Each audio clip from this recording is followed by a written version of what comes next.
Okay, we are here to film this podcast. Yes, we are. I am Jacob, and I can never do a good intro. So, who are you? I can.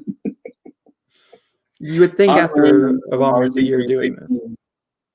You're who? I'm Raymond from RC Jones 18. That's great. That's great. I'm Jacob from Jacob is Here, and this is our weekly podcast. So, guess what, guys? We're going up on a year on. Now, if you guys are very invested in us, you guys want to see what we're doing for our special 1 year anniversary of the channel, Week of Movie Bros, and then also the podcast, Week of Movie Bros, well, you're going to have to stick to the end because we're going to talk about what we have been watching. It's a very fun announcement that could turn into a whole new thing happening on our channel here in the next few weeks. That could be really, really fun.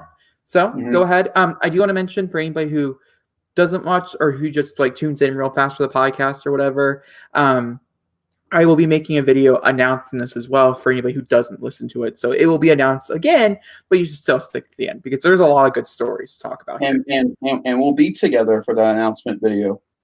Yes, we will. Yes. What, we will? Yes. Yes, we will. We will? Okay. Okay.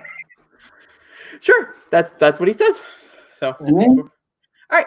Well, let's start. Some big headlines had just recently dropped here. It's in the past few days, and we're kind of overblown for the past 2 days. Like we've been getting stuff from the Mouse, and some stuff from the WB, and then some stuff from right in the middle. So, where do you want to start? At what end? Let's start with our weekly what's been delayed. I think that's fair enough.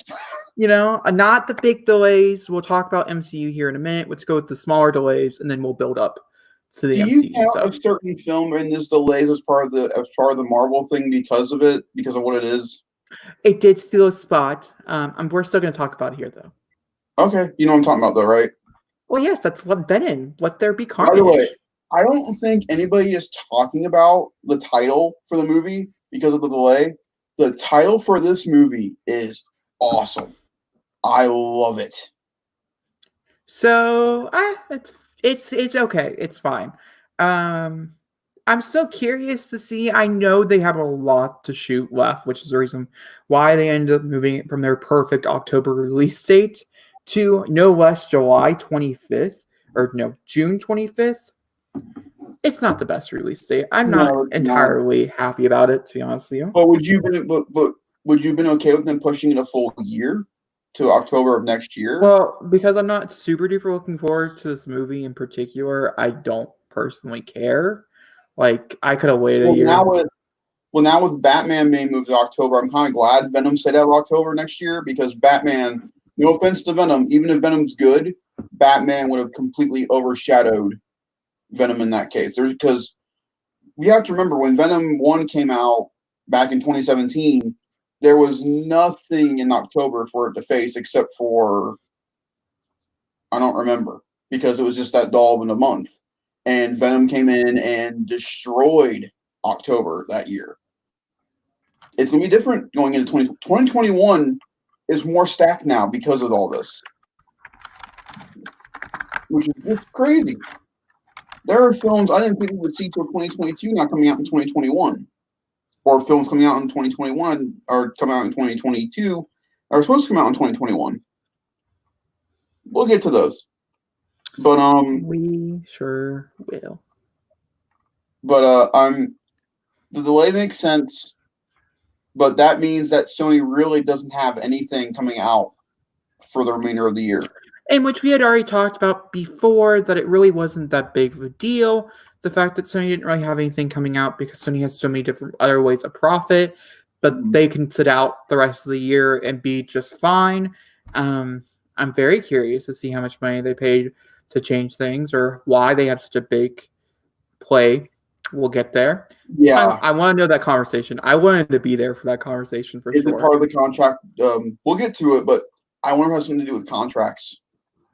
I'm not sure. Just to give you guys a heads up, other movies that did really, really well last year was A Star is Born. Came out 2 weeks before Venom, but that was a very different movie than Venom. Venom was, but it came out 2 weeks before Venom. That was the other big October release of that year. was A Star Is Born, ironically from Warner Brothers. So good for Warner Brothers. I mean, it's fine. It's fine. I don't like the release date. We'll talk about more when we get to the MCU stuff because it is important. But I figured we'd mention it here and things. I love the title though. I love the title. I don't know. I'm gonna look forward to it. I'm gonna want to watch it just because Ruben Fletcher is. Well, no, he's not the director anymore. It's Andy Serkis, which is a great director. I think he'll be fine. He does really well with CGI. So hopefully it's a better shot. And honestly, if you've not watched this Mowgli movie on Netflix, then you'll know that the CGI in Venom is going to be good because the CGI and when the first trailers of Mowgli, when Mowgli's trailers were first coming out for Mowgli, they weren't good. The CGI was not good in those trailers at all. When we watched the movie, the CGI is really, really strong and mocap. We get to see Venom in a mocap kind of area. Same thing with Carnage. Carnage is the big thing of that movie. If Carnage fails now, the entire movie sucks. Carnage needs to work, and that's why I'm hoping also this gives them time, if they want to, this would take them out of the main car of Spider-Man. I still think this movie needs to be rated R.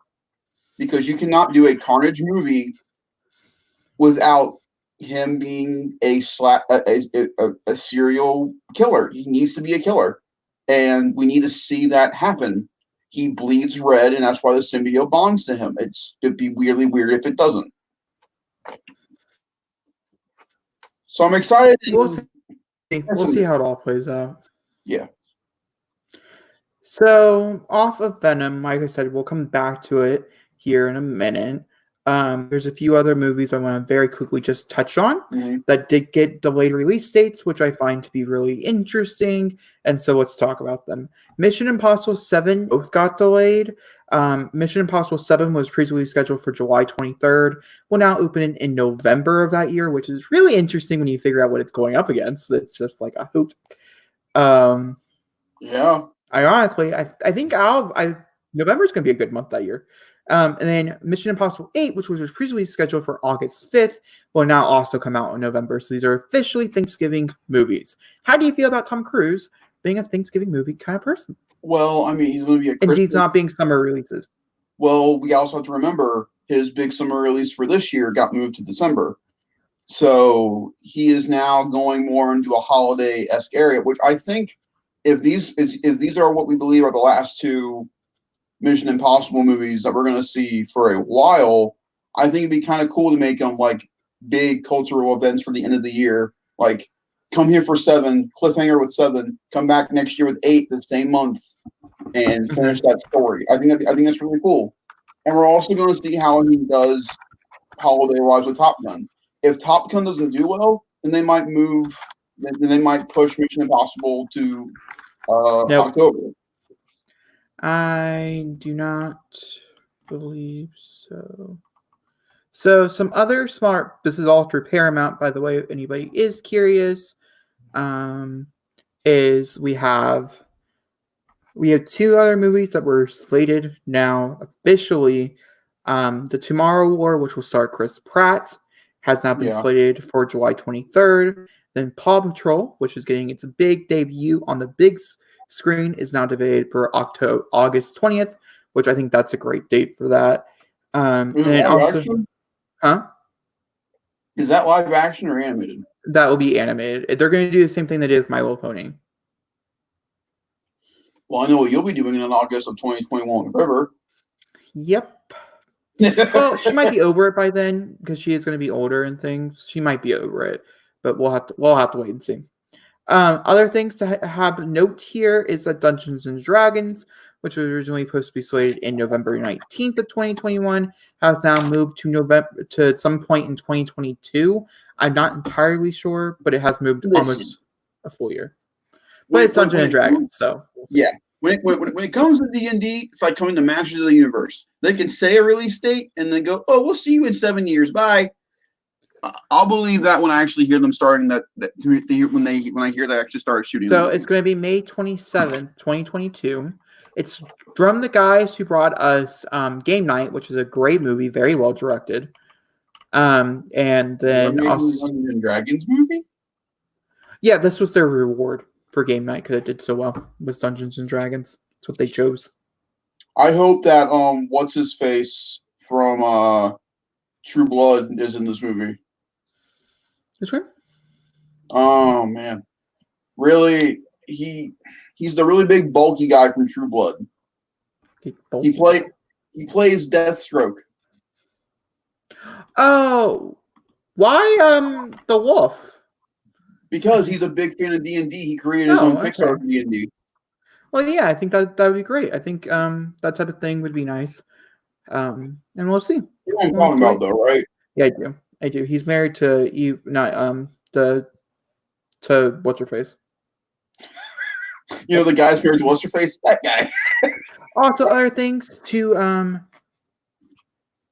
Also, other stories from Paramount is that Scary Stories to Tell in the Dark has officially announced its sequel. That was in speculation at the end of last year because it did do pretty well, but it did major business on streaming and made it a butt ton of money. So they're going to go ahead and move forward with the sequel. Which good for them because that was a tiny film, easy to make, really small budget. Didn't really like it. Personal opinion, I gave it like 2 stars. So now, can I ask you a question when it comes to that rating? Out of yes. curiosity, were you rating it based on each story or rating it on the film as a whole?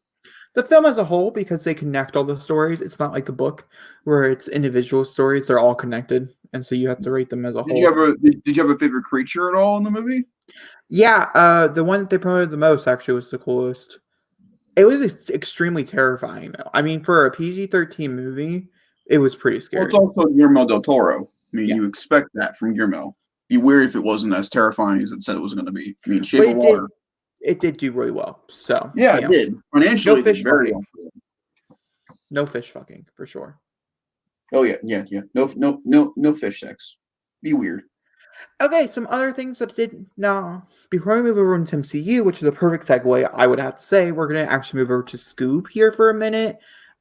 Because before we jump into why this is so fucking aggravating, there is also a silver lining here. There's 2 silver linings here, and I'm going to talk about them, and then we'll talk about what's aggravating about this. So Scoob is doing something different with its release to digital, but also they're not taking it away from theaters. So it predicted theaters are supposed to be opening in June, which means you can still go see the movie. It's probably going to have a limited release schedule, though, only going to be probably in 1,000 or so theaters, but this would be a great movie to open theaters up with, as people have already seen it, and they can feel more comfortable going to the movies in theaters and stuff. Yeah. It's still being released in May, the end of May. 22nd. May is a great month, by the way, for any type of content. We have so many cool things coming up, which I'm really looking forward about overall. But also, Scooby is the first digital release to come out both. You can buy it and you can rent it. It's the first one. You can rent it for $19.99 or you can buy it for $25. There's a $5 difference there, but the movie could suck, and so you do play the risk of, do I pay the money to rent it or do I just buy it? Spoiler alert, I'm buying it. But it's Scooby-Doo. No one saw that one not coming. You and I are both very much looking forward to this movie. So, but it's the first one to do so, and if this does do well, and the theaters are pushed back further than what is expected, please do understand that more movies will probably go down this route as well of releasing it both rental and digital, like rental and buying. So you have the choice of, we'll pay $20 for this Friday night movie, or I really want to see that. We'll just go ahead and buy it. I think this is a great way to do this. It'll do major business in both parks of being a rental and a purchase. So I think it'll do really well streaming wise. What I'm worried about is, there is a margin of profit between the theaters and the studios that the films put out. Mm-hmm. There was a whole thing with Trolls with Universal in the theaters right before Trolls came out. I'm really hoping, because I feel like we didn't hear anything about Onward because Disney and the theaters talked before they released it. Yeah, but Onward was already. We're just mostly talking about theaters, movies that are going directly to digital that are supposed to be released in theaters. Well, that's what I'm getting my point to, is that I hope that Warner Brothers, if they plan on doing this moving forward for the remainder of the year, just in case they have to, I hope they're talking to theaters and breaking some kind of deal between the two of them. That way, the theater can still make some kind of money. Yeah. While they're profiting on digital, because obviously digital does well because Trolls did really well last week. Also, It will also look really good on HBO, on Warner Brothers in general. If they do Yeah. cut a deal, it'll be really good. Publicity and stuff says, hey, if you buy Scoob right now, 10% of the profit goes directly to the back into the theaters, and you're Mhm. helping us get the process moving back into forward where you could have possibly have. The part that pisses me off is I understand it's animated, and we're seeing this time and time again that almost every animated movie that's supposed to be coming out is getting directly sent to digital. It's happening over and over again. But some of these anime movies, it's like the third one or the sequel or something where they've already had a chance to play in theaters. Scooby-Doo has not had a release in theaters in over like 15 years. This was its big Mhm. debut back. They're going to do it animated because of, I like Scooby-Doo and Scooby-Doo 2 Unleashed, but a lot of people don't. So like it's fine. They're guilty pleasures. I get that. But so they were releasing it, as an animated feature. They spent a lot of money on it to make sure they have the great voice cast, which I talked about. I think some of it should have been changed, but like too late now. Well, now that's my question. Do you think with them doing this digital release that they might go back and change voice actors going into the release? No, no, no. No, they're just gonna Now, go put it out like the normal. other big issue with Scoob is that if you are a Hanna-Barbera, old WB fan, you know that they are putting characters like the Blue Falcon and the villain of the film. They're from different shows of Hanna-Barbera's era, of that era, and so they're planning on starting a giant expanding universe with this movie. And now they're straight to digital. That's going to hurt their chances They of doing anything universe wise. they still could. It could still do Baco business digitally enough to get it granted a sequel and then possibly putting that one out in theaters. But I feel bad for it just for the simple fact I definitely deserved. I wouldn't know where to move it. I'm not one of those people. This was probably the best idea for the movie overall, and I get that. It's just sad. So let me ask you a question. Why do you think studios are looking at their animated films and going, just put them on digital, they're fine? Family Fair, they'll do better. Everybody, every like household that has kids and stuff are looking for new content to give their children so they're not bored. It's just how we work. That's just the way society is. And so why not just write all these digital movies, Trolls World Tour, Onward Onward. and such. You look at any of the lists and stuff, they're doing amazing business digitally Mhm. because families are like, okay, we'll rent it again. Okay, we'll watch it again. So Onward did brilliantly during its first couple of weeks on being just digital before Disney Plus, and it's still the number one rated film on Disney Plus. Still, I am curious. I did see a little change up here not that long ago, but I can pull up Disney Plus and we can, I can even um, take a quick look. so what's next, animated wise, in the year? Huh? Is it Soul? Nope. Soul has been moved. Soul doesn't come out until June. I don't actually know. We would have to pull up. Let's look. That's a great question. I think that brings up Because an X. because say Soul is the next movie, and if we're still doing all this, does Disney move its No, big Soul has Oscar? been moved to November. So that's my point, though. Let's say for shits and giggles that we're still doing this by November, and that Wonder Woman got delayed till 2021, and we're just going on this whole delay thing again. Does Disney put Soul out digitally and then straight to Disney Plus by the end of the year No, and ruin because chances for Oscars? that's the only reason why they would push it because they believe it would be a huge Oscar contender, But and do so they they think realize there's money though? there. But do they realize though, if they push Soul again, they're gonna push Raya again? I mean, think about one or the other. I'd rather see Raya and the Last Dragon over Soul. But Soul is done. It's a whole movie completed. It's a little. My point. So at that point, it's not going to get what you want in the theater anymore. At that point, you want to be part of the 2022 Oscar run. I just have a question, Zachary. Is this more about Raya and the Last Dragon? Is this fight about like, don't push Raya, just put Soul out? Is that what this fight is about? Because I feel like that's more of what this fight is about. Yeah. Yeah. I'm more Okay. excited. After watching the opening of Onward, I'm really excited about Raya and the Last Dragon. So the next animated film that I don't really know if it's going to do well or not. That's the SpongeBob movie, Sponge on the Run. Comes out I can August see it 7th. happening. August 7th, the beginning of August. Interesting, though, as I look at August, since it's the only movie month that actually has things here. Interesting, the one and only Ivan is still slated. Like, I swore they would have Which moved we that by still don't now. know what that is. I know. Like, I would have been like, are you sure if we're not moving that? Like come on. And then we have Connected. The next one being Connected, which comes out at the end of September. Let's do a 50-50 battle here. 50% up, 50% high or 50% low that SpongeBob gets moved to digital by August. Low. I do think theaters are going to be open by August.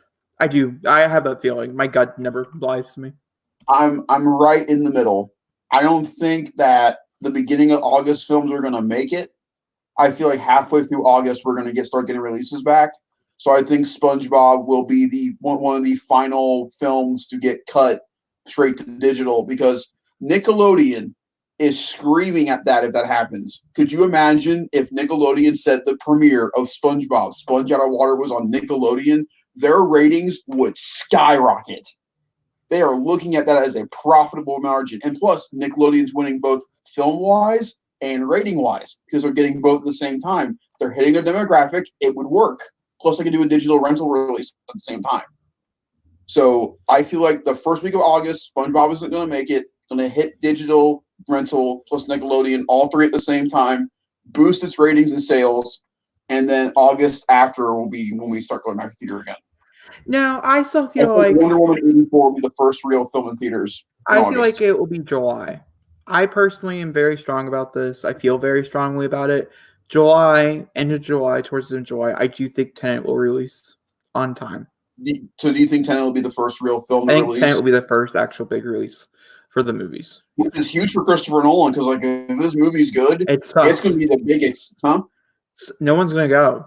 I mean, I'm saying theaters are going to open. I don't think people are start going until like September. You and I will be alone in our theaters watching a brilliant film in IMAX, which I'm fine with. As soon as they tell me I'm allowed to take a step back in, I'm sorry, guys. I am going back in. And by the way, let's put this in perspective. The day they said it, you and I are out in theaters, we're going all out when we go there. We're buying popcorn, we're buying candy, we're buying a drink, we're buying some souvenir shit, we're buying, we're going, it's going to be like $100 endeavor for our first film we see back in theaters. We know we're going to go, but unfortunately, we don't know about the other 75.5 billion people waiting around the world going, should we though? I know a lot of people, like, just from conversation and stuff on Twitter or in chats or whatever, everybody has been pretty positive and said no. Like, movie theaters was, for cinephiles, and this is who we're talking about here, not like the average family going movie people. That would probably be a little bit. Not that they're going to take their kids to go see Tenet anyways, but like, what I mean? Cinemaphiles, we're all ready. We've been ready for about a month now. We're ready. Do you think, so let me ask you this. Do you think Wonder Woman 84 will be the first real family all get-together film? I don't think if SpongeBob does release in theaters, I don't think it's going to do well because like I said, that's why I said I don't think there's any competition there. Here's the sad part about it is though, I'll go see SpongeBob because there's nothing else coming out. I mean, I'll go see it, and I had no plans on doing that like whatsoever. Now why not? I had the simple intention just to go, why a third one and why this way animated? Just to see why. By the way, Jacob, this movie is screaming your favorite kind of thing. What's that? Get high and have a good time. That is true. Trolls. Go watch SpongeBob in this animation style the way you want. Remember Trolls, Jacob? Remember how much fun you had watching Trolls that way? Imagine that way with SpongeBob. So speaking of Disney Plus, walk away around that. So Zachary, Onward is officially not the #1 trending. Oh, what is? Oh, you're going to be very happy about this. Star Wars. So it's been Simpsons for a long time now, but Star Wars: The Clone Wars has unseated everybody. Every fucking thing it gets. We'll get to it at the very end, but you need to watch the show. I get it. Okay, I'll do. No, I just at this point, you don't. basically what you're trying to tell me is just go binge the 10 episodes. It's 5 hours No, no, long. no, no, no, no. I'm telling you this. Skip the first 2 arcs and just start at the finale. No, I'm going to watch all the arcs. Okay, I'm going to experience it like you experienced it. Yeah, I'm going to binge watch it, and you got to experience it weekly. I'm telling you, you're gonna go, man. Bad Batch was pretty good. Ahsoka's first real arc is pretty good, and then you're gonna go, oh. I get it. We'll talk about it. Okay. But also Onward is number 4. The Simpsons and Frozen 2 topped it. Well, The Simpsons released that really, really cute short with No, it was not cute. It was horrible. I fucking hated it. Don't get me started with it. Okay, we're gonna move on. You don't like The Simpsons. No. I'm going to tell you why it was bad, okay? Because that's what they put in front of Onward. They're not mentioning this in the campaign of, like, watch the stupid little fucking short with the little baby as they go to Paris and make all these sexual windows with babies, and yet we're going to play it in front of a kid's movie? Onward? We're going to play it in front of Onwards when I could get, like, another one of, like the dog or so many different amazing shorts, and yet I get a fucking Simpsons short? Are you kidding me? Already I hated it, and then it played, and I fucking hated it. And that's that. So Marge's Day Off was not Jacob's favorite short of the year, huh, Jake? Nope, can't say it was. Or not Marge, Maggie's Day Off. I don't know. Don't watch it. It's fucking stupid. You fucking idiots. Playing it in front of Onward. This is family fare. Have you watched The Simpsons? That shit's not family fare. Although it kind of makes sense to put in front of Onward because the creator of The Simpsons also made a fantasy show called Disenchantment. So, guess what? It didn't matter. They're just trying to promote The Simpsons because it was a big thing on Disney Plus. This was all about the promotion. It's not about, oh, look at the connections. If there was a fucking connection, it would be a fantasy short. Right now. What? We're getting into Doom territory with you now. What do you mean? Of how you just go, okay, this is all interesting, but why that though? Oh, Dune. I thought you said Doom. Oh, that tiny sword though. What is up with the tiny sword? Oh, I went to the comments on our last podcast. That was the highlight of everybody's podcast watching was your Doom comments. I completely agree. It was the highlight. So we are going to go ahead and move over into we have to talk about this. Okay, fine. We'll come back. Let's go to Hunger Games brief. No, okay. I'm ready to talk about it. It just sucks about what's going on. That's why. Okay. So before we go through it, which we are going to talk about, as there's a lot of things here to discuss in particular, we're going to have a movie or two that we're going to want to talk about the most. Doctor Strange. But ironically, when this announcement was made, I even made a comment on it that a certain movie that changed the whole entire thing from 2021 to 2022, the lineup in 2021 sucks. And we'll get there. Now it does. I was like, where is Spider-Man? Why is it not on this list? It was slated, and yet we gave it to a different movie. Where's that? Well, we found it. I found it. Don't you worry. Let me read it to you. So starting in 2021, this is right after Black Widow comes out in November. That's then we have February 12th, which moved up already. If you guys didn't know, if you knew that or not. For 2 years, Marvel's going to be releasing movies on Valentine's Day. I want to know why Eternals are Valentine's Day. Like, is there now? I'm sure there's going to be like a love subplot. No. I know why. But it's okay, put your hand down. Spoilers. Yeah, put your hand down. May 7th is Shang-Chi, which is a direct, from what I understand, Mortal Kombat ripoff. So good for them. Don't just go off of that. It's that's mean to Shang-Chi. Just give it time. We have to wait and see what Mortal Kombat looks like before we can judge saying it's a ripoff. June 25th is with something we've already talked about before, and that is Venom 2. Then November 5th is a movie I'm actually looking forward to, but quite pissed off about, and that is Spider-Man. The reason why I'm mad that Spider-Man 3 is here is because it threw off things. So February 11th is Thor: Love and Thunder. It moved up like 6 days or something like that.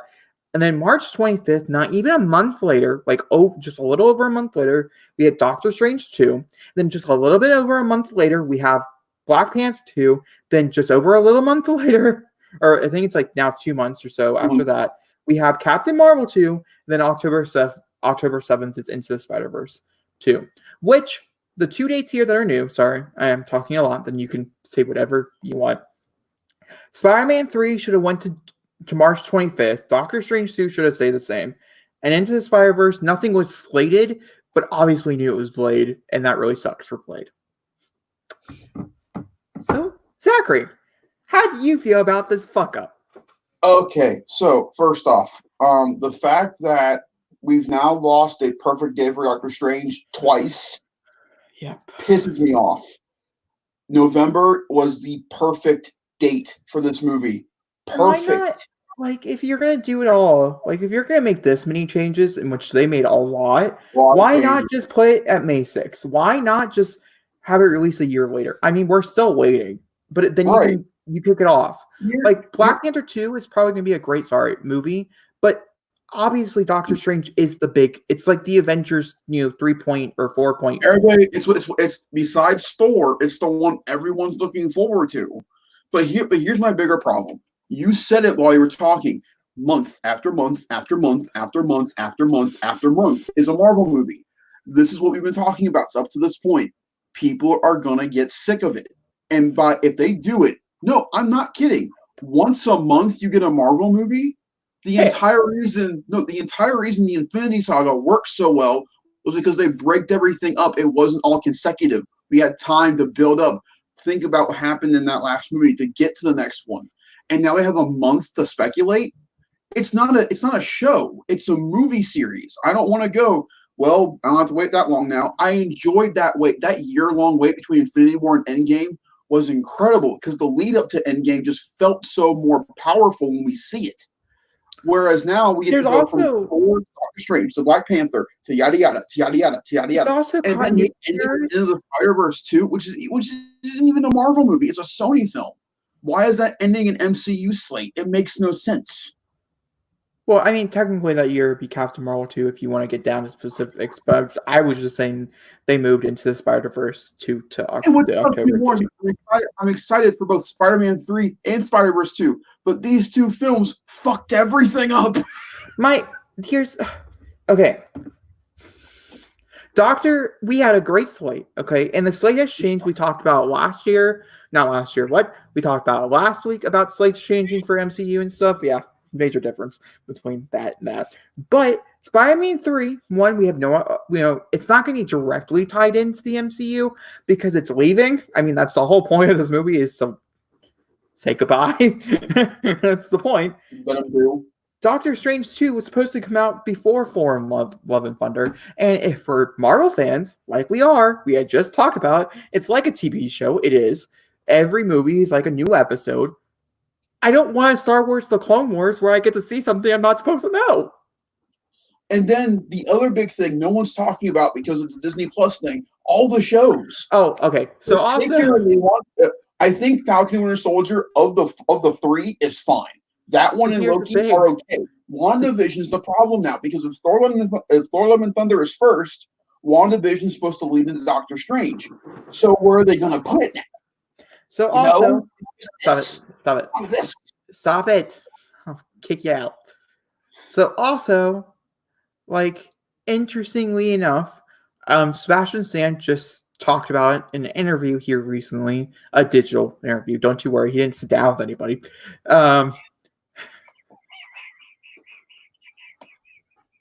Just put it out there.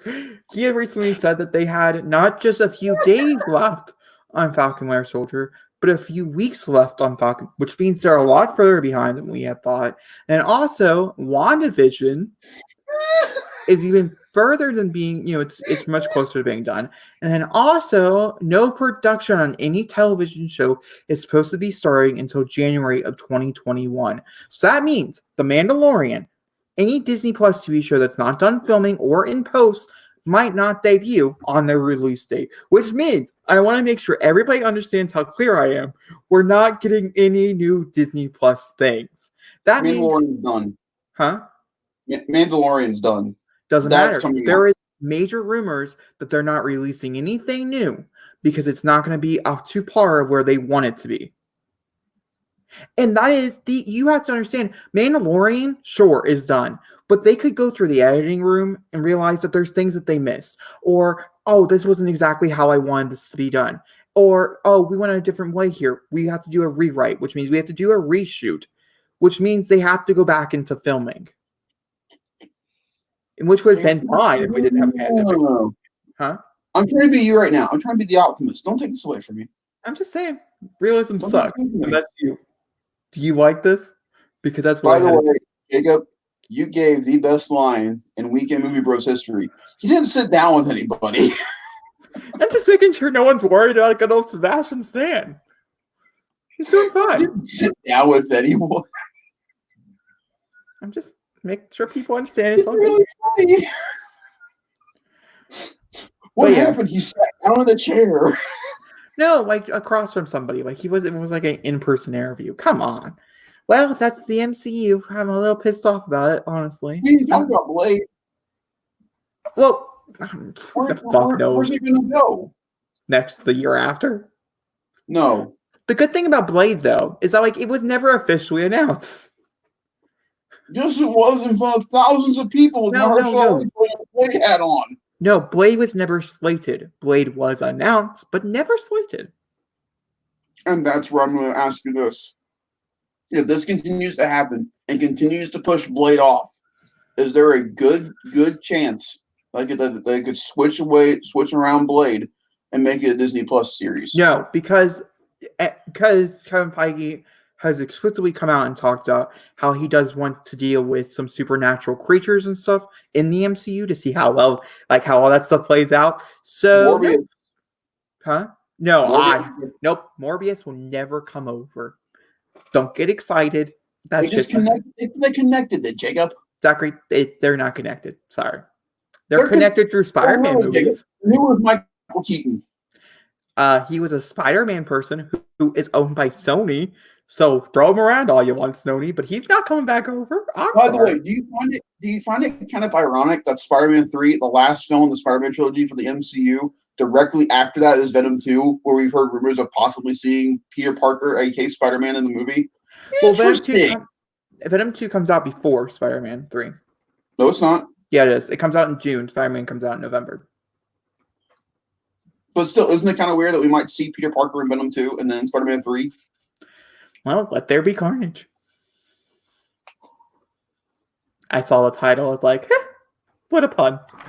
So, moving on to the Hunger Games prequel. So, Zachary, you probably have no idea what this is. Am I correct? Nor do I give two shits, but I'm going to listen to you. Yeah, you are, asshole, motherfucker. What a bitch. Eat my no bacon. Happy. Fucking aggressor. Okay.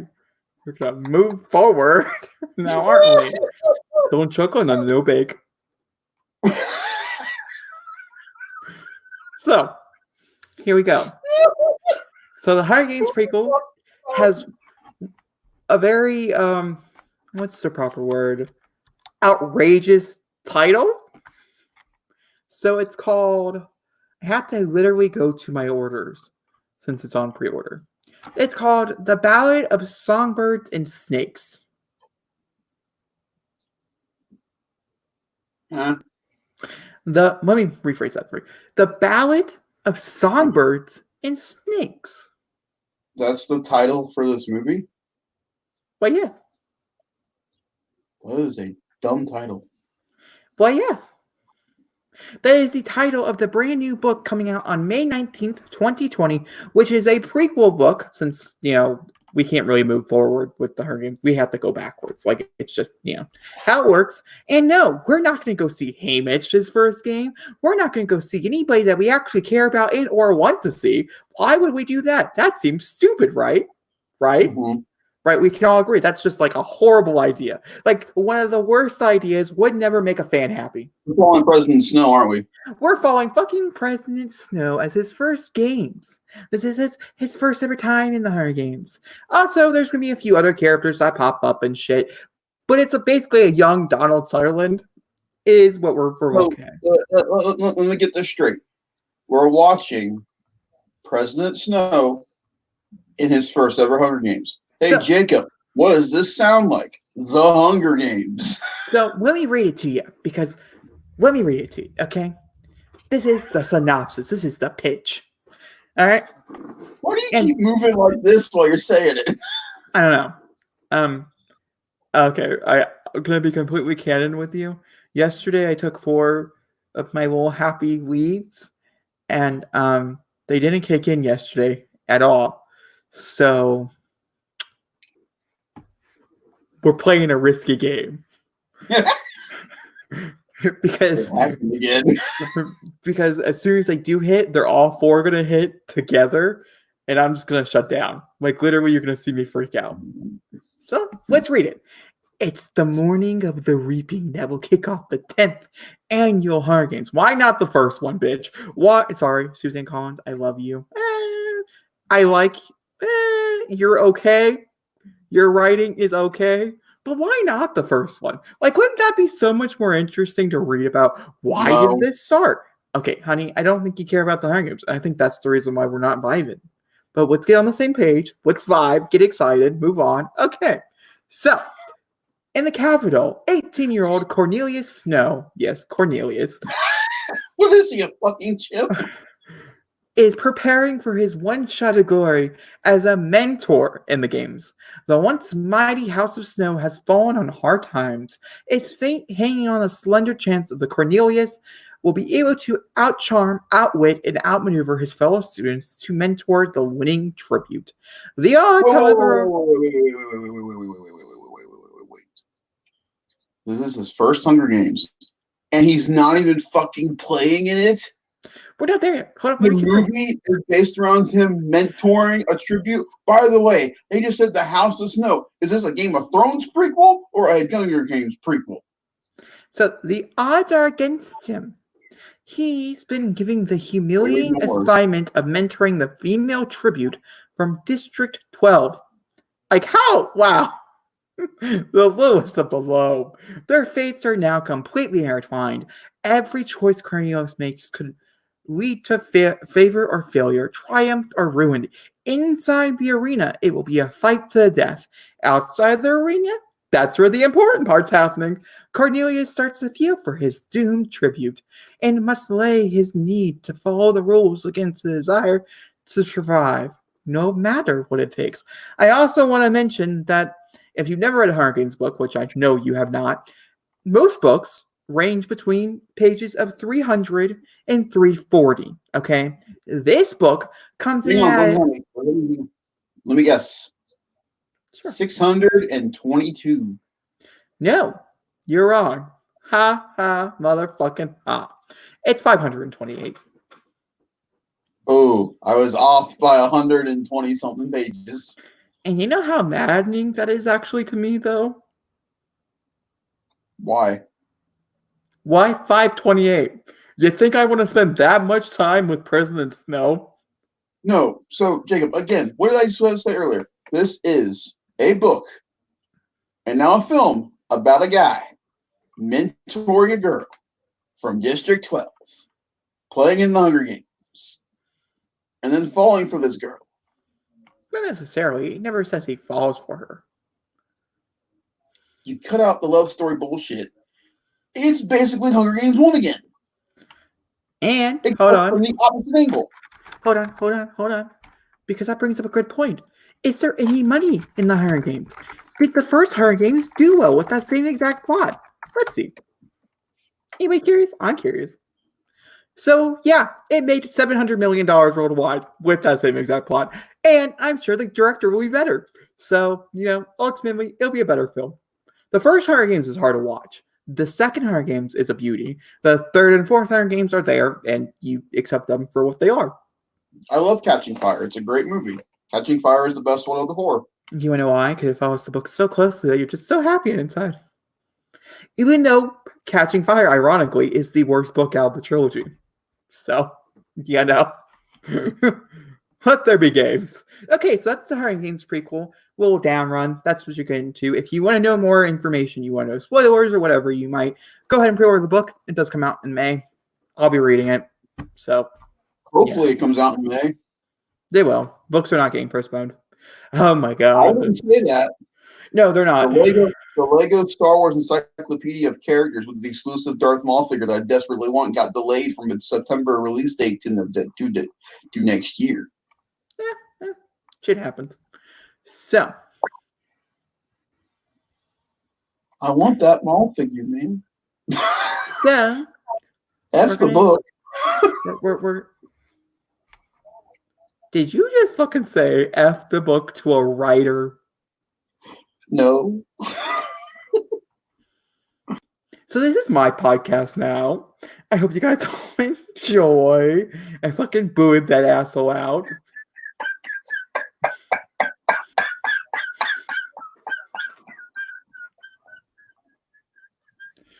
So, HBO fucking Max.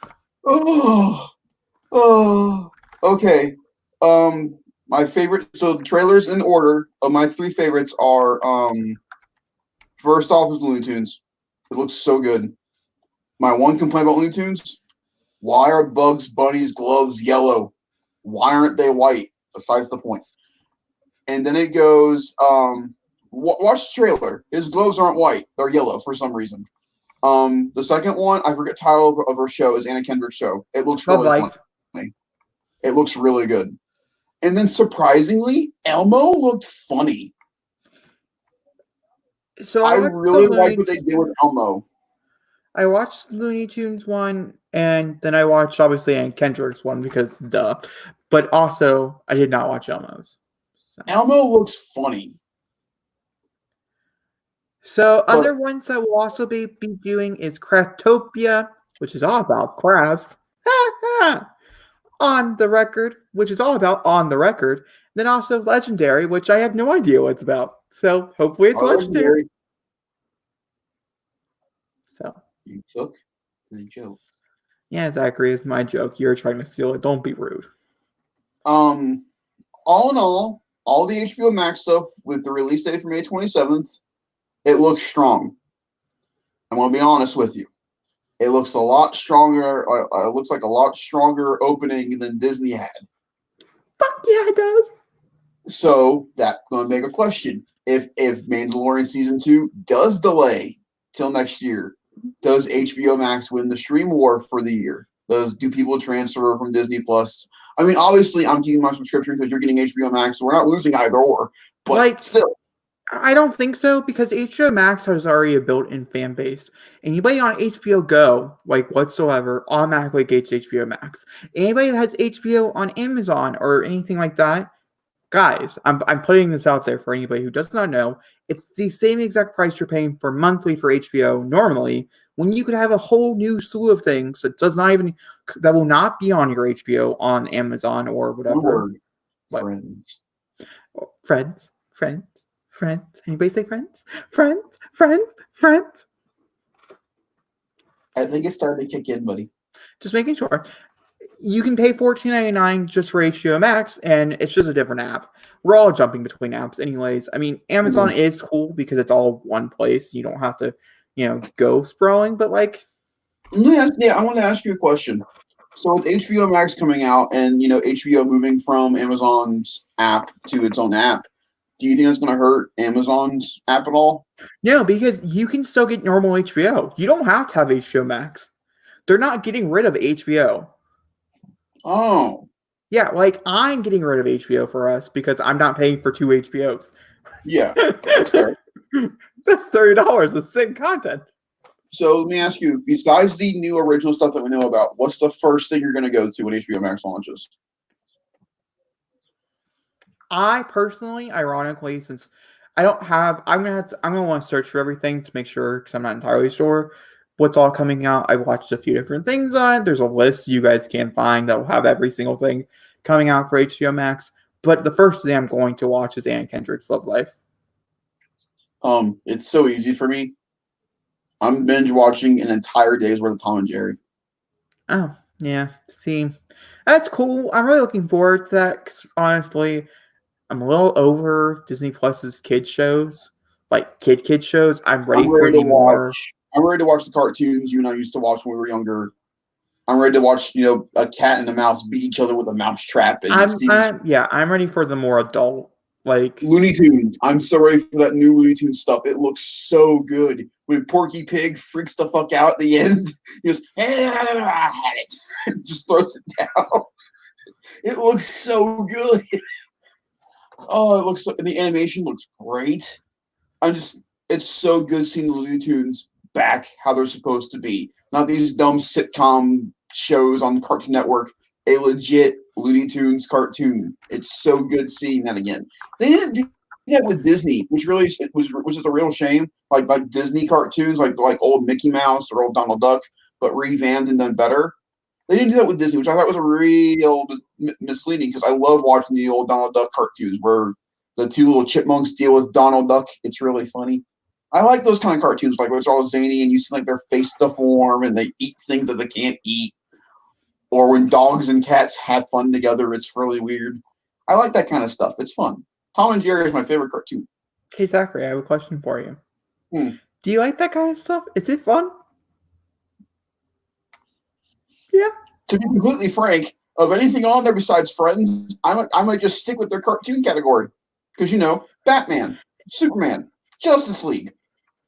Come on.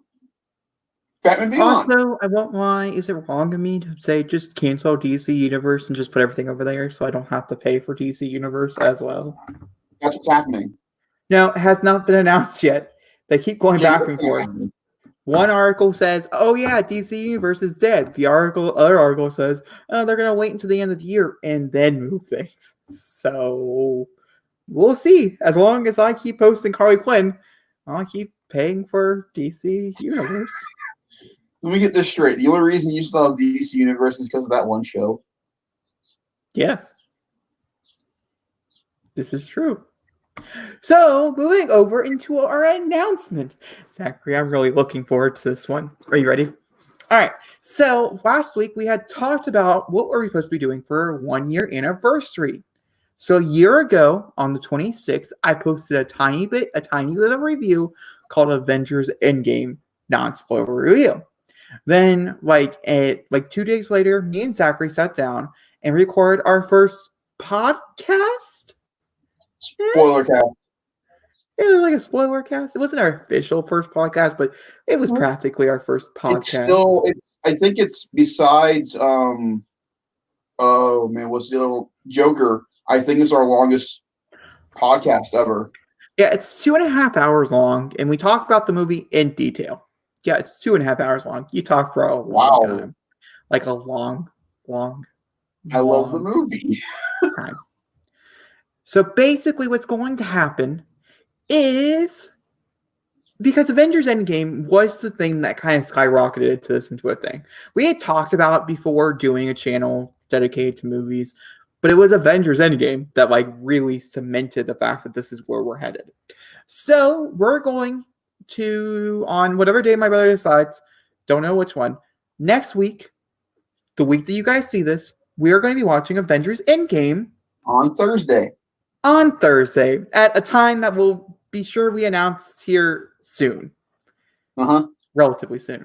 And it's going to be, and you guys don't know, we're not watching it. I'm going to edit a 3-hour movie down to 26 minutes. Sorry, no thank you. Not about that life.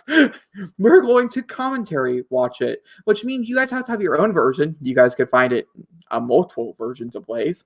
You have to have your own version. There'll be a timestamp on the screen saying that's how far we're at in the movie. Or in the chat or whatever it might be. We're going to go live. We're going to watch it with you guys as a live stream instead of just making it a video. And we'll be watching it with our headphones in, talking about it as the movie progresses. And I want to reiterate, that's the big thing. Like he said, he doesn't want, I don't want my brother to edit down a 3-hour long movie into a 27-minute long video. So this stream will be exclusively that day. It will not be up on the channel. No, it will be. No, it will be. Comments? Yeah, we'll have the commentary till we die. Oh. Yeah. It's not exclusive. Thing. Huh? That was like a big exclusive thing. It is. Well, if you want to watch it live, it's exclusive. Okay, that's what I mean. Is that if you want to watch the commentary live with us, then it's an exclusive thing to do with us. We can talk about it. As soon as the broadcast ends, it'll just go up on our channel like a normal video that anybody can watch later on. Once again, Endgame will be the longest video on our channel. And then once again, also, just want to forewarn, there is no Endgame, okay? We're watching it, you're watching it, but it's not going to be on the screen. We're not showing the movie. I don't have the rights. And also, the guy with the big ears, he would throw down our channel like nothing. Bye-bye Weekend Movie Bros. That he snap us out of existence. So, yep, that is the plan. Okay. And then if this does go well, the other announcement is that this could become a weekly thing on Zachary's Day Off. We could sit down, watch a movie with you guys at a relatively okay time. We can switch it up because of different people in different parts of the world. We can do our first live reaction of Scoop Together and Made Together if we want to now. Maybe it's probably going to be probably not. Oh. Yeah. Yeah. Wow. It's probably going to be a family night movie. So, Well, then we can watch it together after that. Well, yeah. I mean, but I'd already seen it. Not that proves any other points. Either way, what have you been watching? Okay, listen. I know what happened to you. What? You shrunk. It's starting to kick in, isn't it? Nope. Oh. So, listen, guys, I'm talking to you.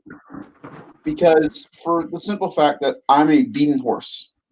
I've been saying the same thing over and over again for what we've been watching. And again, I said it last week, but I really mean it. If you've not been watching the masterclass of acting, directing, editing, motion capturing, I am not kidding. Star Wars The Clone Wars has officially become the most important necessity to a Star Wars watch-along. If you do not watch these final 4 episodes of The Clone Wars during your in-between, between 2 and 3, you're missing everything. Honestly, you should watch episode 3 in increments while watching this arc. That's how important it is. And I have not cried while watching any Star Wars thing, ever. Not once. It's a weird thing for me. I really thought I would have by this point, especially, in Rise of Skywalker. Never did it. However, this show, within 22 minutes, made me cry. Not once. Not twice. Not even 3 times. 4 times. Episode 2 is not just a great episode of a show. It's not just the best episode of a series. It is one of the best 22-minute pieces of literature I've ever seen on film. It is masterful. It's beautiful. And this is why Dave Filoni deserves where he is in Lucasfilm. And that is why he deserves to be where Kathleen Kennedy is. That's all I will say. The episode is called The Phantom Apprentice. It's beautiful. It truly is a spectacle for Disney Plus. This is a show keeping Disney Plus alive. If Clone Wars wasn't this good, Disney Plus would be drought running right now. I'm telling you, go watch it. I am. You don't have to ask me what I'm watching next week. Tell you what to watch, because as of this recording, Friday is episode 11. And then Monday, May the 4th, is the finale. So I can literally tell you, within 4 days, you get to watch all of Clone Wars. Go do it. Please. You're hurting yourself if you don't. Please. That's all. So Zachary, good question. Yes, I love it. Have you watched anything other than Clone Wars? To put it into perspective, I watched Friday's episode, yesterday's episode, 4 times already. Okay, that's great. But like, we do this once a week. Are you watching Clone Wars? Huh? I also watched Extraction. Oh, well, I haven't watched that yet. Very good. That's good. Very, very, very, very good. I am really worried about Hemsworth post MCU. Oh. Hi, Marley. What you staring at there? It's like she got caught and she like knew she got caught. Yeah, look at that. She's like, oh, what do I do? Am I gonna lay down? Yeah, I'm gonna lay back down. But no, it's weird to see Hemsworth outside of the MCU. Same thing like with Evans with Knives Out. It's weird seeing him without his shield. It's weird seeing Hemsworth without his hammer. But unlike Men in Black, this treats Hemsworth with respect. So, and the Russo brothers gave it their all with producing wise, and the directing is really, really strong. So, action sequences are awesome. Definitely go watch Extraction. Really, really good movie. It's really good Netflix. It's really good Netflix movie. Oh, is that it? Is that all? Did you just watch things on Friday? The other days you're like, fuck that. Who needs television? Right? Pretty much. Oh, okay. Clone Wars is officially just every Friday, man. It sucks. What are we watching today? It was just me going, Clone Wars. Yeah, honestly, it's kind of sad. Honestly, people down in the comments bully him into watching more things. Let him understand that his repertoire is small and honestly sad. Star Trek. That helps. It's not. The Next Generation. That's great. You haven't talked about that one. Did you just start it? Was it just like a nice? No, casual? I've been off and on recurring watching it for the past couple months. I'm in season 2. You're in season 2. Yeah, I really like Next Generation. I mean, Picard helps obviously because Patrick Stewart, but the cast is really, really good, and the episodes are really, really strong, and you know it's something that's not Star Wars related in the sci-fi world that I really, really enjoy. So yeah. Nice. And Picard. I mean, I'm watching Picard slowly. Nice. All right, Jacob. Let's go talk about your 30 different shows you watch with the other 13 you stream to the channel. Go on, Jacob. Talk about your 34 different shows and 25 films you've seen in the past 4 days. Cool. Will do. So I have been watching. There is 6 TV shows that I need to talk about. And then movie-wise, I think I've only seen 2 since the last time we talked. So I have been watching Harley Quinn.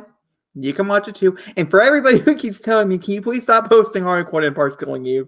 Killing Eve will be going up next for all of you guys who have been telling me to stop. So there you go. It's the only place where I'm making a comment towards it whatsoever. We're still continuing with Harley Quinn. It's just going to go up a little bit later than planned because that's not what you guys want right now. Understandable. There's 900 of you guys who have seen the Killing Eve video. So, I'll give it to you. Harley Quinn, episode 5 and 6 just went up. I edited that in like an hour, and I was very proud of myself, and I thought the video turned out quite nice. Go check it out. I've been watching. Is the show still strong to you? Oh, Zachary. Okay. Episode 1 is great. Episode 2 was amazing. 3, I don't know what was happening there, but nothing good. Episode 4 was good as well. It was very fun. Episode 5 was amazing. Like that is some like top television. Then episode 6, which I didn't like when I first watched it, after editing it, I was like, this is great. What did I not like about this? And it's all about Jim Gordon. The whole episode was about Jim Gordon. And like, oh my God, if you're a Jim Gordon fan, I'm so sorry. I feel so bad for you. Don't be a Jim Gordon fan, guys. Honestly, I think Jim Gordon is ruined for me personally, so it doesn't help.